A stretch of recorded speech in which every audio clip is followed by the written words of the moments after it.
Sa video natin ngayon mga maestro ay alamin at pag-usapan naman natin itong version po ng pera increase bill. Ngayon naman po ay nagmumula naman po ito sa lower Congress. Ayan, so kung maalala po ninyo, itong mga nakarang araw ay nagawa na rin po tayo ng video patungkol nga dito sa pera increase bill. So yun naman po ay tungkol naman doon sa version po ng Senado.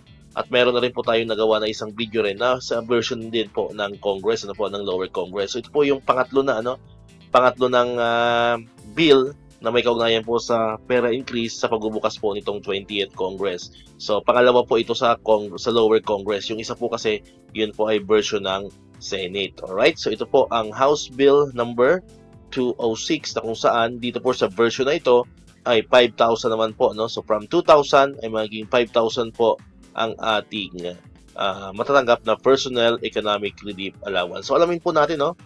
Silipin po natin ang nilalaman nitong House Bill number 206. Ayan, so kung titingnan po natin dito sa Congress, ayan, so nakalagay po dyan yung House Bill number 206, an act increasing the personal economic relief allowance granted to government employees to 5,000 pesos and appropriating funds. Ayan, so ang primary author po niyan, ang principal author po ay si Representative Antonio Tino ng Alliance of Concerned Teachers. Ayan, so nakalagay po dyan ang status niya ay pending with the Committee on Appropriation since July 29, 2025. Ayan, so ito po ang kabuuan. Ito po yung kabuuan ng bill na po yan, no, na House Bill number 206. Nakalagay dyan, 20th Congress, First Regular Session, House Bill number 206.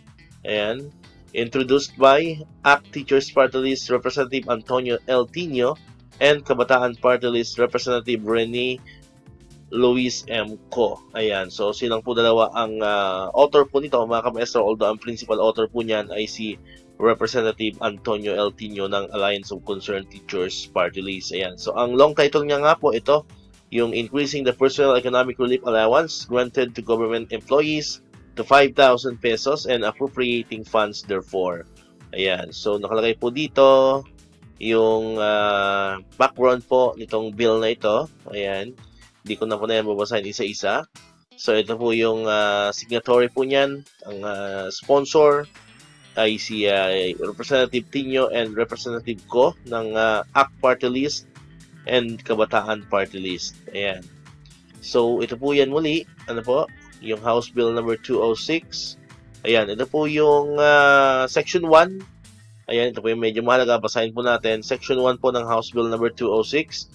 Increase in the Personal Economic Relief Allowance. The Personal Economic Relief Allowance or PERA is hereby increased from present 2,000 pesos per month to 5,000 pesos per month.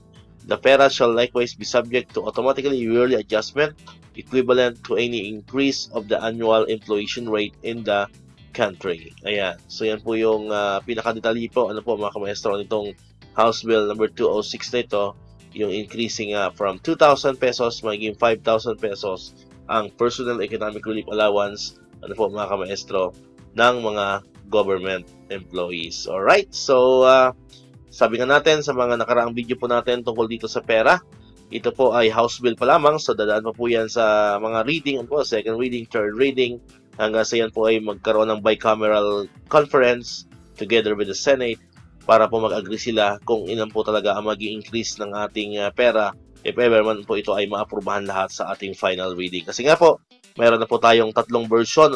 Yung una, yung sa Senate, which is 4,000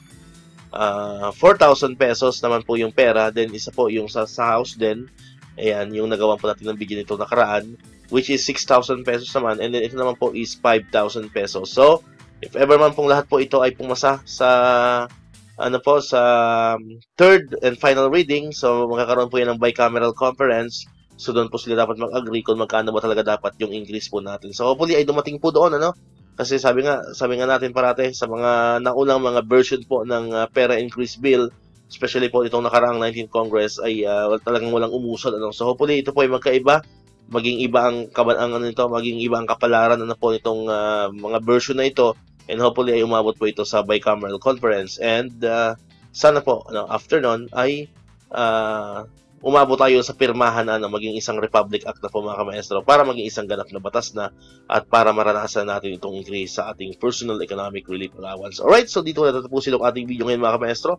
Kung di pa ka nakakapag-subscribe, click mo na ang subscribe button yan para ikaw yung unang nakapanood ng mga videos na na-update natin. Katulad ito, yung mga update pa rin about sa pera increase and syempre sa mga benefits sa mga teachers and government employees. And syempre, click mo na rin ang notification bell button para ma-notify ka. Always update ka pag may mga bago tayong uploaded na videos. So muli, maraming salamat sa inyong panonood at pakikinig. Once again, El Maestro. See you on my next vlog. Bye-bye!